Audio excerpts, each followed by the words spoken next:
네, 여러분 안녕하십니까. 사사건건 시작을 하겠습니다. 오늘 금요일이죠. 금요일은 곧바로 이 코너로 시작하는 날입니다. 여론조사로 읽는 한 주. 예, 오늘도 두 분 저와 함께합니다. 장윤선 정치전문기자 그리고 여론조사 업체 조원 CNI의 김봉신 부대표 두 분 오늘도 나왔습니다. 어서 오십시오. 네, 안녕하십니까. 안녕하십니까. 예, 반갑습니다. 바로 보죠 뭐. 예, 이번 주 갤럽은 원래 금요일마다 나오는데 오늘은 쉬어가는 주고요. 그래서 네. 이따가 지난주 거를 좀 봐야 될 것 같고.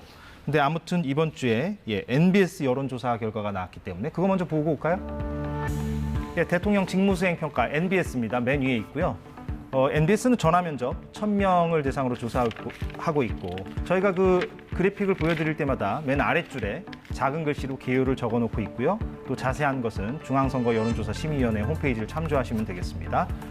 예, 긍정 38, 부정 54라서 대략적으로 뭐 다른 조사들하고 비슷하다고 볼 수도 있겠고 다른 전화면접 조사 혹은 다른 ARS 조사랑도 그렇게 큰 차이는 아니지 않나 하는 생각은 드는데 또 전문가로서는 다른 의견을 가지실 수 있을 테니까 예, 이따가 또 여쭤보도록 하겠습니다. 예, 다음으로요. 정당 지지도도 마저 보고 가겠습니다. 예, 마찬가지로 NBS입니다. 1,000명 전화면접이죠. 이번 주에 나온 거고 국민의힘이 34고요. 민주당이 23이고요. 이게 한두 번 20%대가 아니라 계속해서 지금 민주당이 20%대를 보이고 있고 심지어 지금 3번 연속으로 20% 초반대를 보이고 있기 때문에 이것은 민주당에게는 좀 안 좋은 조사 결과라고 할 수가 있겠습니다. 국민의힘은 오히려 소폭이긴 합니다만 30에서 34로 이렇게 올라가는 추세도 보이는 것 같기도 하고요. 그런데 NBS 말고 이번 주에 나온 다른 조사 결과도 좀 볼까요? 스트레이트 뉴스라고 되어 있는데 이 스트레이트 뉴스가 우리 여기 나와 계시는 그 김봉신 부대표가 속해 있는 그 조원 CNI에 의뢰를 해서 2,000명을 대상으로 ARS 조사를 한 겁니다. 이것은. 그런데 아까와는 좀 정반대 조사라고 할 수가 있겠습니다. 결과가 다르죠. 민주당이 오히려 비교적 큰 폭으로 오차범위 바깥이죠. 저것은. 두 자릿수 이상 차이가 나니까요. 민주당이 47, 국민의힘이 대략 한 34 정도 되는 것 같습니다. 이렇게 이번 주에 결과를 일단은 먼저 보고 왔습니다. 사실 금요일에 김봉신 부대표가 이 자리에 나오실 때마다 ARS와 전화면접 조사가 왜 차이가 나는가, 또 같은 전화면접, 같은 ARS라도 차이가 나는 경우는 또 왜 그런가에 대해서 설명을 해주신 바가 있긴 있는데 또 매주 시청자분들이 보는 건 아니니까 다시 한번 좀 이 결과에 대해서 좀 해설을 좀 해주실 필요가 있을 것 같아요. 그 NBS 조사에서 아마 궁금하신 거는 민주당 지도가 상당히 낮게 나온다는 거죠. 갤럽하고 비교해도 낮은 편입니다. 같은 샘플링 프레임을 쓰고, 그러니까 가상 번호라고 해서요. 그 여심에서 받는, 그 선관위에서 받는 그 번호를 쓰고 모바일로요. 똑같이 조사를 하는데 전화면접이도 둘 다 갤럽이랑 NBS는? 예, 맞습니다. 전화면접입니다. 그런데도 MBS에서는 지금 보시면 민주당 지도가 상당히 좀 낮게 형성되어 있는데요. 그 차이가 있습니다. 일단은 그 국정평가를 먼저 묻게 되는 경우, 그리고 정당을 나중에 묻게 되면 이게 정당 지지도에서 민주당이 좀 많이 빠지고 잘 모른다고 하는 무당층이 좀 증가하는 그런 경향이 뚜렷하게 나타나고 있습니다. 그리고 MBS 조사는 사실은 국정운영 평가를 묻고요. 긍정 이유도 묻고요. 부정 이유도 묻고 국정 방향성이라고도 묻습니다. 그러니까 국정과 관련된 게 4번에 걸쳐서 나오기 때문에 그다음에 정당 지지도로 넘어간다. 그렇습니다. 그러다 보니까 이 좀 뭐랄까요? 좀 서운하신 분들 국정에 대해서 윤석열 대통령에 대해서 좀 비판적인 분노하는 마음이 있는 분들이 이미 여기서 이 문항에서 자기 마음을 다 이야기하고 그리고 좀 차분하게 응답을 하다 보니까 그러면은 민주당도 좀 평가의 대상이 되나 이렇게 되는 거예요. 그러다 보니까 이분들이 좀 빠집니다. 무당층으로. 근데 갤럽도 마찬가지로 전화면접이고 마찬가지로 국정 지지도를 먼저 묻는 건 똑같지 않습니까? 국정 지지도를 먼저 묻게 되는데요. 두 문항입니다. 문항이 짧다 이거죠? 문항이 2개밖에 아니라 개수가 4개 대 2개죠. 갤럽에서는 2문항인데 첫 번째 평가를 묻고 긍부정 평가를 묻고 두 번째는 거기에 대해서 긍정이신 분들, 부정이신 분들한테 각각 그 이유를 묻기 때문에 2문항으로 끝납니다. 여기는 4문항이고요. 그런 차이가 좀 있겠습니다. 그러니까 앞부분에서 좀 뭔가 해소되는 측면이 좀 차이가 있다. 그렇죠. 그런데 이제 아까 말씀 주셨던 스트레이트 뉴스 있지 않습니까? ARS. ARS 조사의 대부분의 ARS 조사는 또 정당 지지도, 지지하는 정당을 먼저 묻습니다. 그러니까 국정 지지율이 아니라. 그렇죠. 그러면 전화를 받자마자 국정에 좀 더 관여도가 높은 많은 분들이 사실은 국정평가를 하듯이 정당을 선택을 하게 되는데요. 나는 민주당이다, 가령. 그렇죠. 그렇게 되면 아무래도 정부하고 정부하고 여당하고 대립각을 형성하고 있는 민주당을 선택할 확률이 높아지게 됩니다. 그리고 정치 고관여층들이 ARS 조사를 더 적극적으로 받는다라는 맞습니다. 얘기도 늘상 우리가 하잖아요. 늘상, 예, 맞습니다. 그것도 중요한 변수 가운데 하나죠. 맞습니다. 정확히 보였습니다. 예, 알겠습니다. 사실 이 얘기를 예전에도 하셨습니다만 예. 오늘 다시 한번 예. 우리가 요약적으로 좀 설명을 했다라는 사실을 시청자 여러분들께 말씀드립니다. 왜냐하면 예. 근데 이 부분이 좀 중요해요. 왜냐하면 그렇죠. 요즘 그 네티즌들 사이에서 왜 이렇게 차이가 나냐. 네. 같은 방식이라도 차이가 나고 또 ARS하고 전화 면접이 설령 조사 방법이 다르다 할지라도 이렇게까지 차이가 나는 거를 어떻게 받아들여야 하느냐. 이 부분을 좀 혼란스러워하는 분들도 꽤 있기 때문에 그렇죠. 기자들 사이에서도 좀 그렇잖아요. 그렇죠. 그러니까 어떤 게 맞는 거냐. 그래서 대체로 기자들은 그 주에 나오는 여론조사를 월요일부터 금요일까지 쭉 갖다 놓고 그 추세를 보게 되는데요. 예. 그래서 이제 어떤 조사는 이제 경향성이 좀 국민의힘에게 좀 유리하게 나오고 또 어떤 회사 조사는 경향적으로 또 민주당에게 유리하게 나오니 근데 그 프로테이지가 얼마나 차이가 나는지 그리고 특히 이제 중도 유권자가 어떻게 달라지는지 그리고 지역별로 어떤 편차가 있는지 세대별로 어떤 편차가 있는지 이런 것들을 좀 유의해서 보는데 저는 사실 이번 주에 가장 뜨거운 쟁점이었던 게 뭐냐면 여의도 정치권 안에서는 그래서 수도권이 어떻게 될 거냐. 그러니까 소위 얘기하는 수도권 위기론의 실체에 대해서 취재를 해봤는데요. 그 위기론을 네. 여당도 위기라고 얘기하고 야당도 위기라고 그렇습니다. 얘기하잖아요. 양당 지금. 공이 양당 위기라고 공이. 얘기를 예. 해서 그 국민의힘의 고위 관계자 그리고 민주당의 고위 관계자를 공이 취재를 했습니다. 그랬더니 재밌는 그 포인트가 발견이 되는데요. 양당 공이 똑같이 보고 있더라고요. 여론조사 추세를. 그러니까 첫 번째로, 그러니까 수도권이 120판석이 걸려 있습니다. 예, 굉장히 백성하나. 큰. 예. 그러니까 사실은 총선에서 가장 중요한 지표가 있다면 수도권 판세가 어떻게 되느냐. 그렇죠. 이제 이게 예. 굉장히 중요한데 지난 총선에서 민주당이 서울에서 전체 49석 가운데 41석, 그다음에 경기도에서 모두 59석 가운데 51석, 그다음에 인천이 모두 13석 가운데 11개 이렇게 했거든요. 그래서 모두 103개를 했고 국민의힘이 18개를 했죠. 네. 그래서 내년 선거에서 어떻게 될 거냐 굉장히 중요한데 국민의힘 고위 관계자는 이렇게 얘기를 합니다. 최근 상황을 좀 쭉 들여다보면 서울은 일관되게 우리가 유리합니다. 국민의힘이 유리하다는 거죠. 그다음에 경기도는 일관되게 국민의힘이 불리합니다. 그렇게 국민의힘 사람이 말한다. 예, 국민의힘 고위 관계자가.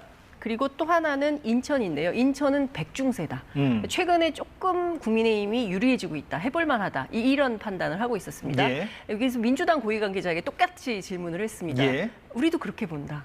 음. 그래서 그러면 내년 선거에서 민주당이 굉장히 불리하겠네요. 서울에서 많이 지겠네요. 그렇게 얘기를 했더니 일단 한 30석을 목표로 한다는 거죠. 49개 중에서. 예. 49개 중에 30개만 한다 하더라도 민주당에겐 굉장히 큰 성과라고 본다. 그래서 왜 이렇게 약한 입장을 얘기를 하냐, 좀 세게 얘기를 해야지 이렇게 물었더니 첫 번째 서울이 쉽지 않다, 민주당에게. 왜냐하면 인구 지형이 변화됐다, 상당히 고령화돼 있다. 그러니까 그리고 두 번째로 젊은 계층이 경기도로 많이 빠져나갔다. 그 얘기 많이 하더라고요. 예, 요즘. 그리고 예. 세 번째 부동산 이슈가 여전히 서울에서는 굉장히 큰 이슈로 남아 작동하고 있다. 그렇기 예. 때문에 어렵다라는 거고요. 그래서 민주당이 해볼 만한 이슈는 뭡니까?라고 물었더니 우리에게 남은 것은 윤석열 변수다. 이런 얘기를 합니다. 그러니까 예. 정권에 대해서 중간평가. 사실상 그렇습니다. 이게 심판 여론이 크냐 아니면 지지 여론이 크냐에 따라서 수도권 판세, 특히 서울의 판세가 많이 출렁일 걸로 보인다. 이런 전망을 하고 있었습니다. 그 양당 공이 지금 서울, 경기, 인천에 대해서 지금 설명을 해주셨는데 여론조사 전문가로서 예. 동의하십니까? 그 판세에 대한 분석에 예. 대해서? 예. 동의하는 편이고요. 예. 그런데 이제 서울은 대등하다고 보셔야죠. 여론조사에서 나오는 게 서울만 조사하는 경우에 예. 그거는 또 ARS냐 전화조사냐에 따라서 다른데 일반적으로 나오는 이 조사에서의 서울 있지 않습니까? 전국 1000명 조사에서의 서울. 이렇게 따졌을 땐 서울은 두 당이 대등합니다. 통상적으로 볼 때. 예. 경기는 조금 차이가 있을 때가 있는데 이게 10번 조사에서 10번 다 민주당이 좀 우세하다고 하면 우세한 걸로 보는 거죠. 예. 경기도는 서울하고 좀 다릅니다. 그럼 김봉신 부대표는 아까 장윤선 기자가 전해준 그 전언과 예. 서울을 보는 관점에 있어서는 조금 차이가 있어 보이는군요. 서울은 대등하다고 지금 보여집니다. 예, 그렇군요. 예, 앞으로 뭐 그건 지켜보는 걸로 하죠. 예, 알겠습니다. 예, 아무튼 알겠고요. 마저 이것도 보겠습니다. 좀 속도감 있게 가볼까요? 내년 총선에 대한 질문을 또 매번 하잖아요. 예, 이번 주 NBS입니다. 내년 총선 어떻게 임하실 겁니까? 국정 운영을 더 잘할 수 있도록 정부 여당을 지원할 거냐 아니면 정부 여당 견제를 하기 위해서 야당이 힘 실어줄 거냐. 정부 여당을 지원하겠다가 더 높습니다. 47. 견제하겠다가 42고요. 무응답이 11로 나왔습니다. 예, 다음 거 볼까요? 이번엔 갤럽입니다. 지난주 겁니다. 오늘 원래 갤럽이 나와야 되는데 이번 주 한 주 쉬어가기 때문에 지난주 금요일에 나왔던 갤럽 조사입니다. 마찬가지로 전화 면접입니다. 이거는 오히려 견제 여론이 높습니다. 그러니까 파란색이 아까는 낮았는데 지금은 더 높죠? 48이고요. 견제를 위해서 야당을 지지하겠다. 근데 현 정부 지원을 하겠다. 현 정부 지원을 위해서 여당을 지원하겠다. 이게 36입니다. 아까와는 정반대의 결과라고 할 수가 있겠고요. 나머지 하나 더 있죠. 보여주십시오. 스트레이트 뉴스가 ARS 조사까지 마저 보고 보여주시면 되겠습니다. 이것도 마찬가지 질문인데 힘 실어줄 곳이 어디냐. 이것도 방금 전 본 갤럽 조사하고 비슷하다고 볼 수가 있겠습니다. 그러니까 야권 쪽에 더 지지를 하겠다라는 응답이 50이고 정부 여당 쪽에 지지 의사를 밝히는 게 33이라서 요컨대 MBS가 다르고 갤럽이랑 스트레이트 뉴스는 비슷하다? 뭐 이렇게 지금 나오는데 현상적으로는 이거 어떻게 분석하십니까, 이거? 일단은 그 질문 문구가 다른데요.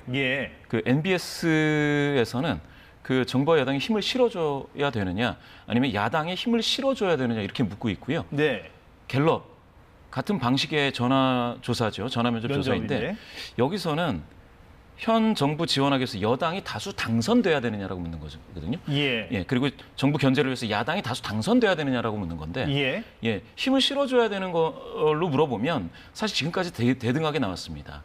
이번에 한 5%포인트 격차가 나왔는데 이것도 오차범위 이내이기 때문에 대등하다고 본다면 NBS 말씀하시는 NBS 거죠? 말씀. 힘을 실어줘야 되냐고 하면 대등하게 나왔는데요. 갤럽 같은 경우에는 그러면 야당이 다수 당선돼야 되느냐라고 물었을 때 야당이 다수 당선돼야 된다가 무려 12%포인트 더 우세하거든요. 그렇게 따지면은 사실은 이거는 투표를 해서 당선시키는 문제지 않습니까? 그러면은 그 부분에 있어서는 국회의원을 더 뽑아야 되는 것은 야당 쪽으로 마음이 좀 기운 것 같고요. 그런데 평상시에서라도 아니면 선거 결과 이후라도 정부 여당이 좀 힘있게 일을 해줬으면 좋겠다라는 느낌의 여론조사는 MBS라고 봐야죠. 그래서 약간 좀 뉘앙스가 좀 많이 다릅니다. 어느 게 실제 총선 민심에 부합할 것이냐는 뚜껑을 그때가 열어봐야 합니까? 뚜껑을 열어봐야 되고 지금 남아있는 기간도 적지 않습니다. 불과 2개월 앞에 했던 조사도 다른 경우가 있습니다. 뒤집힌다? 그때 뒤집힙니다. 가서? 근데 개인 의견을 전제로 그러면은 그렇게 힘을 실어줘야 한다라는 추상적으로 묻는 것과 당선이라는 그 단어를 쓰는 조금 더 명료한 형태죠. 구체적인 형태인데 그런 질문, 그러니까 MBS 질문과 갤럽 질문인데 어느 질문이 더 유효하다고 보십니까? 갤럽 질문이 유효하다고 봅니다. 그 이유는 좀 더 명확하기 때문에? 그렇죠. 총선의 결과는 당락으로 드러나기 때문에 그렇게 따지면은 만약에 지금 일주일 후가 투개표다, 투표하고 개표를 하는 시기에 이 결과가 나왔다. 그러면 갤럽 결과가 좀 더 결과에 가까울 수 있습니다. 당선이라고 명료하게 표기를 그렇습니다. 했기 때문에. 알겠습니다. 장윤선 기자는 어떤 부분 좀 주목하십니까? 뭐 말씀하신 그대로인데, 그러니까 당선 여부에 가중치를 두고 묻느냐, 그렇지 않느냐, 누구에게 힘을 실어주느냐, 뭐 이런 것에 따라서, 그러니까 여론조사 전문가들이 제일 많이 하는 얘기가 문항 설계에 따라서 답변은 출렁인다라는 건데, 이게 대표적인 경우가 이 경우가 아닌가 싶고요.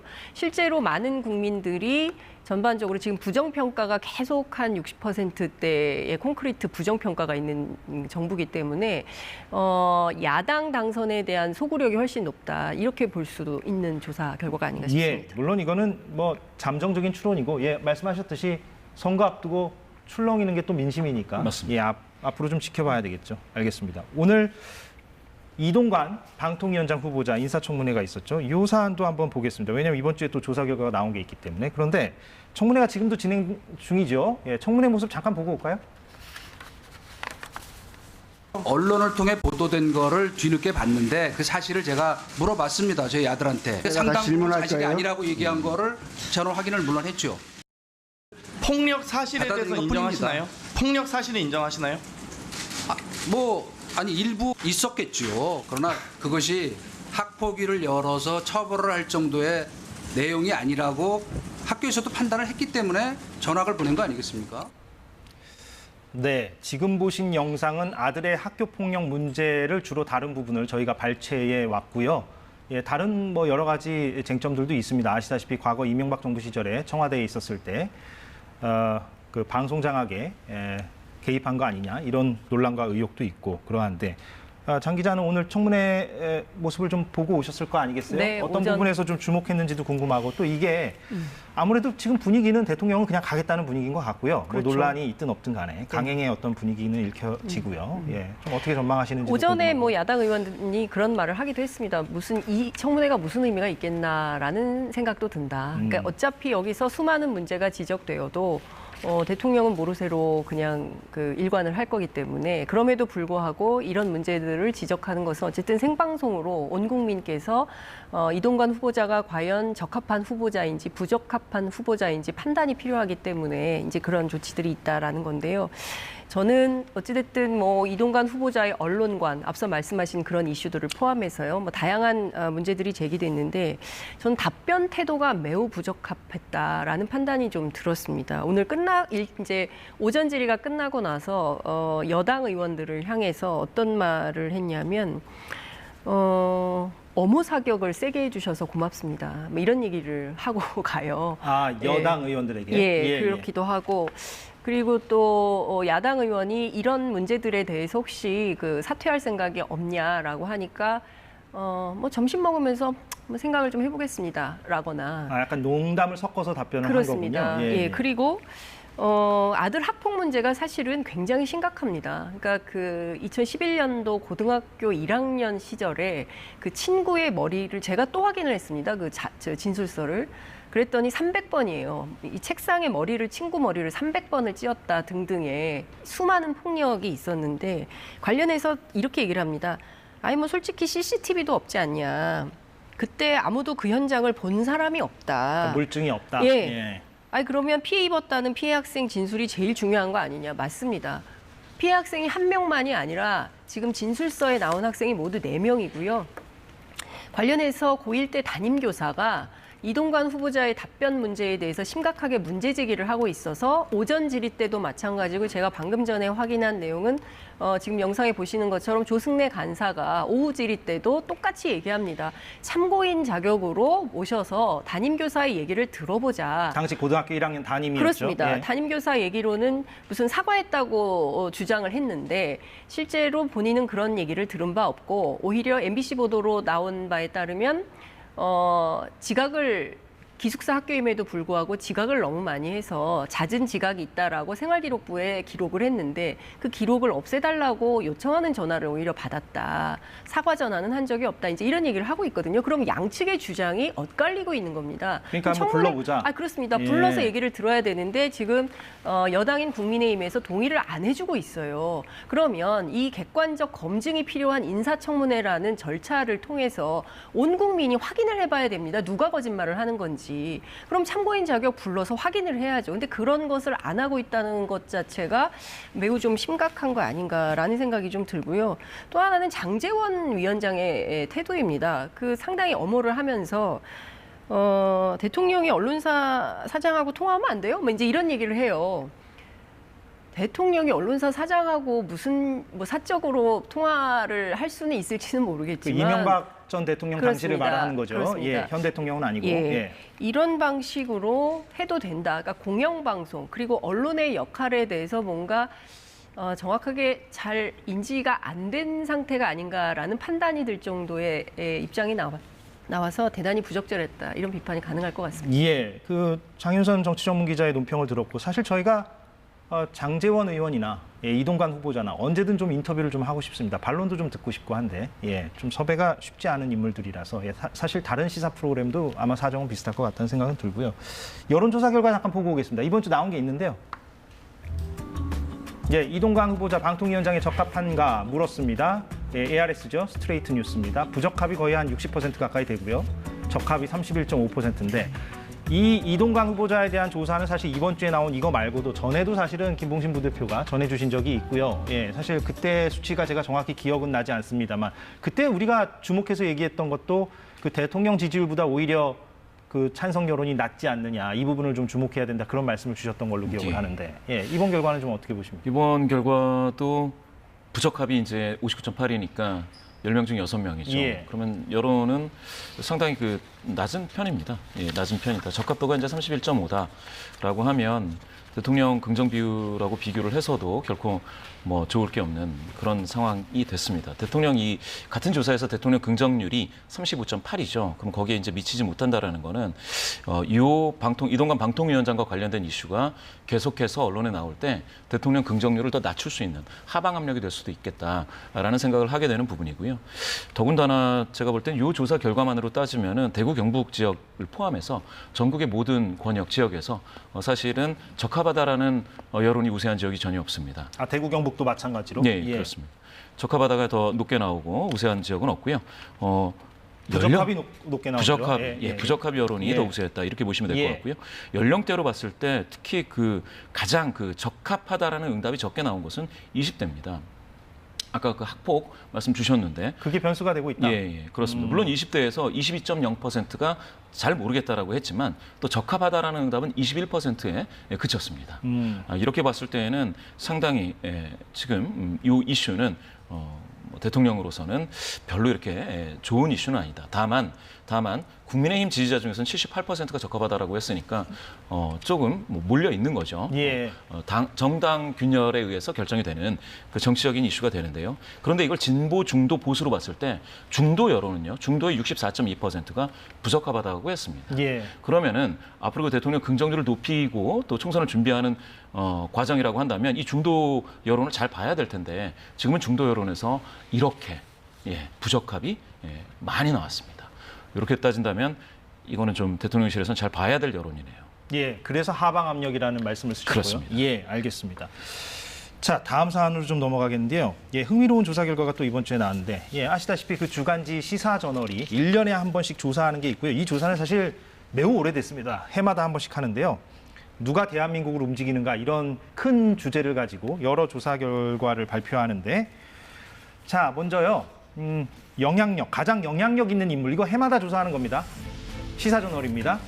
전문가 500명, 그리고 일반인 500명 이렇게 조사해서 모두 1000명 조사를 하고요. 저렇게 나눠서 발표를 해요. 전문가들의 답변과 일반 국민의 답변을 나눠서 보고 있는 게 시사저널 발표입니다. 당연히 윤석열 대통령이 1등이고 저것은 뭐 전 정부 때나 그 전 정부 때나 마찬가지죠. 대통령이 가장 영향력이 있으니까요.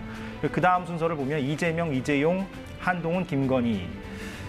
전문가 집단 사이에서는 5등에 김건희 여사가 있다는 점이 좀 눈에 띕니다. 왜냐하면 시사저널 설명을 보면 역대 조사에서 이 가장 영향력이 있는 인물이 누구인가라는 질문에 대통령 부인이 들어간 적은 탑10 안에, 10위 안에 대통령 부인이 들어간 적은 이번이 처음이라고 합니다. 그러니까 지난해하고 이번이죠. 이번이 처음이라고 하기 때문에 저게 좀 눈에 띄고요. 일반 국민 사이에서는 윤석열, 이재명, 이재용, 한동훈, 유재석 이런 순인데 김건희 여사가 유재석 다음입니다. 거의 비슷해요. 수치도요. 12.4라서 6등입니다. 그래서 전문가나 일반 국민이나 한 5등, 6등 정도로 김건희 여사를 가장 영향력 있는 인물로 보고 있다는 걸 알 수가 있고요. 다음까지 보겠습니다. 다음 것까지 보고 좀 논평을 듣죠. 윤석열 대통령을 빼고 가장 영향력 있는 정치인이 누구인가? 이건 윤석열 대통령이 빠집니다. 1등을 이재명 대표가 했다는 것은 뭐 자연스럽다고 느껴지는데 2등을 좀 주목해 볼 필요가 있을 것 같다는 생각도 드네요. 전문가 사이에서는 한동훈 장관이 27%로 2등이고 일반 국민 사이에서도 43% 2등입니다. 물론 이거는 중복 답변이 있는 것 같습니다. 다 합쳐보면 100이 넘죠. 이런 결과가 좀 나왔는데 좀 어떻게 보셨습니까? 장 기자는? 어느 부분에 좀 주목해서 보십니까? 이제 두 가지인데요. 하나는 앞서 말씀해 주신 대로 김건희 여사가 상당한 영향력을 가지고 있다. 왜 우리 전문가들과 국민들이 이런 판단을 하고 있는 것인지. 그리고 또 한 포인트는 천공이라는 무속인이 무려 3위를 했습니다. 그거는 다음번에 제가 소개시켜드릴 그래프인데 이번 지금 방금 전 본 그래프에는 없습니다. 그거는, 여하튼 지금 상황을 보면 어쨌든 그것까지 마저 보고 답변을 들을까요? 그게 나을 것 같습니다. 잠깐 보죠 뭐. 이거는 다른 질문인데요. 맨 위를 보시면 대통령한테 가장 영향력을 행사하는 인물이 누구냐를 또 물었어요. 시사저널이요. 전문가들 사이에서는 김건희 여사가 1등이고요. 압도적인 1등입니다. 그 다음이 한동훈 장관, 근데 눈에 띄는 게 천공이 들어가 있습니다. 3위예요, 3위. 예, 15%. 일반 국민 사이에서는 여전히 예, 김건희 여사가 압도적이고요. 천공이 4등으로 돼 있습니다. 예, 이게 좀 눈에 띌 수밖에 없고. 예, 말씀을 해주십시오. 네. 예.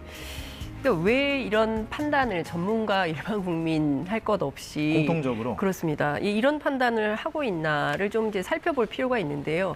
윤석열 정부가 출범한 지 이제 1년 석 달 정도 이제 지나고 있는 상황인데 그동안의 일들을 이렇게 쭉 복기를 해보면 나토 순방 당시에 1호기에 그 공군 1호기에 민간인을 태워서 논란이 된 적이 있었어요. 초반부터.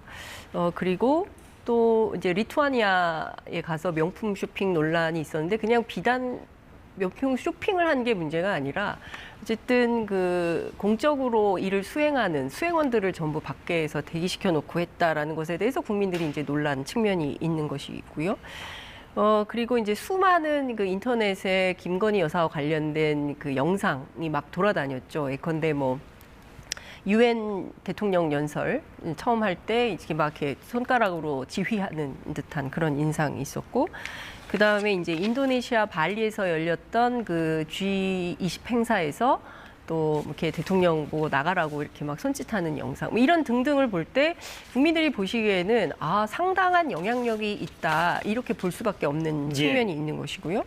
그리고 사실은 정책에도 상당한 발언력을 갖고 있다. 특히 이제 주목하는 부분은 김건희 여사가 정부 임기 안에 개식용 문제를 종식하겠다 이런 발언을 한 적이 있습니다. 그래서 관련해서 제가 그때 그 동물권 보호 운동 단체 관계자들에게 취재했을 때 만약에 윤석열 정부에서 김건희 여사 발언대로 개식용 문제가 해결이 된다고 한다면 대한민국 동물권 역사에서 기록에 남는 역사적 인물이 되는 것이다. 이제 대통령 부인이 이런 평가를 하고 있었습니다. 네. 그러니까 정책이면 정책, 어떤 그 대통령과 관련된 행사면 행사에 김건희 여사가 상당히 많은 포션을 차지하고 있는 거 아니냐. 그리고 그 결정판은 최근에 있었던 그 외교부에 직접 전화를 한다는 거 아니겠습니까? 뭐 여러 한국일보 가지. 단독 보도 말씀하시는 그렇습니다. 거죠? 예. 그러니까 외교부 물론 그건 확인된 건 아니고 대통령실 반응이 안 나왔죠? 아니 예. 확인을 안 해주고 있죠. 물론 답변이 아예 안 나오는 그렇습니다. 거죠. 그렇기 때문에 확인할 수 없지만 어쨌든 외교부 당국자들을 통해서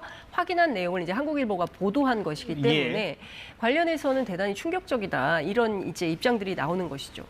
그리고 이제 천공과 관련해서도 사실은 이분은 무속인이기 때문에 이제 후보 시절부터 무속인 논란이 굉장히 많이 있었고 문제로 지적은 됐습니다만 그럼에도 불구하고 집권 1년 3개월이 흐른 지금에서도 여전히 3위를 기록하고 있다는 것은 대통령실이 상당히 유념해서 관리가 좀 필요한 대목이 아닌가 이런 생각이 좀 듭니다. 예, 사실 지난해 조사를 제가 봤는데요. 지난해는 천공이 10위였더라고요. 그런데 3위까지 이렇게 올라온 겁니다. 예, 그리고 일반인 사이에서는 4등. 그러니까 그 1년 사이에 천공의 순위가 올라갔다는 점도 대통령실이 좀 주의해야 할 부분이 아닌가 하는 생각이 좀 들고, 김봉신 부대표는 어떻게 좀 저 자료를 좀 보셨는지. 사실 이게 뭐 해마다 나오는 거긴 합니다만. 그러니까 윤석열 대통령에게 가장 영향력이 큰 인물에서요. 전문가는 지난해 71.0이 김건희 여사였는데 그게 55.1은 약간 좀 낮아지긴 했군요. 했습니다. 그런데 이제 일반 국민 사이에서는 작년에 1위가 이제 김건희 여사 59.4%, 올해에는 61.0%로 아주 극히 미세하지만 이게 또 낮아지지 않고 살짝 높아졌거든요. 그렇게 따지면 방금 말씀 주신 것처럼 기자님 말씀 주신 것처럼 이게 그러니까 김건희 여사의 언론 노출이라는 게 굉장히 좀 강하다라고 봐야 되는데 과거에 보게 될 것 같으면 여러 조사가 있지 않습니까? 저도 이제 이 부분에 대해서는 되게 이제 두 가지 가설을 가지고 있었습니다. 김건희 여사의 언론 노출이 그 대통령의 긍정률, 국정 긍정률을 높여줄 것이냐. 상방압력으로 작용을 해서 이걸 높여줄 것이냐 아니면 낮출 것이냐인데요. 저는 이제 보수 성향 유권자분들에게 일부 좋은 영향이 있을 수 있으니 높여줄 수도 있을 거라는 생각을 했었습니다. 그런데 이제 조사를 좀 빡빡하게 해보면 국정 긍정률보다 김건희 여사의 어떤 선호도 있지 않습니까? 호감이 낮습니다. 낮다라는 거는 하방 압력이다. 그렇죠. 하방 압력이 될 수 있다는 것이죠. 김건희 여사가 아까 말씀하셨듯이 외교 현장이라든지 여러 가지의 사실은 같이 등장하는 거. 차라리 따로 등장했으면 모르겠는데 같이 등장해서 그런 어떤 행보를 보인다라는 게 대통령이 어떤 국정 평가를 하는 데 있어서 일반 국민분들이 보셨을 때에는 이게 이제 하방 압력이 될 수가 있다라는 거예요. 그러면은 아까 최초에 말씀 주셨던 거는 그 영향력이 있는 누가 영향력이 있냐 했을 때 윤석열 대통령이 무조건 1등이었지 않습니까? 예. 그거를 그러면 잘라가지고 대통령에게 미치는 영향력 별로 잘라가지고 이걸 뿌리면 사실은 김건희 여사가 대한민국에서 가장 영향력이 있는 사람이 될 수도 있는 것인 거죠. 아, 그러니까 윤석열 대통령이 아까 대한민국에서 가장 영향력 있는 인물 1인데 예, 예. 그 윤석열 대통령에게 가장 영향력을 주는 행사하는 사람은 또 김건희 김건희 여사. 여사니까 예, 예. 그러니까 김건희 여사의 순위가 설령 아까 그 5등이라 할지라도 더 높아질 수 있다. 종합 높아질 순위도 수 더 있죠. 높아질 수 있다. 상당히 이런 높아질 수 얘기죠. 있죠. 예, 예, 그렇게 알겠습니다. 따지면. 예. 여러 가지 오늘 또 짚어봤습니다. 시간이 벌써 다 됐네요. 예, 오늘 좀 촘촘하게 진행을 한 것 같습니다. 예. 장윤선 정치 전문 기자 그리고 김봉신 조원 CNI 부대표와 함께했습니다. 오늘 고맙습니다. 감사합니다.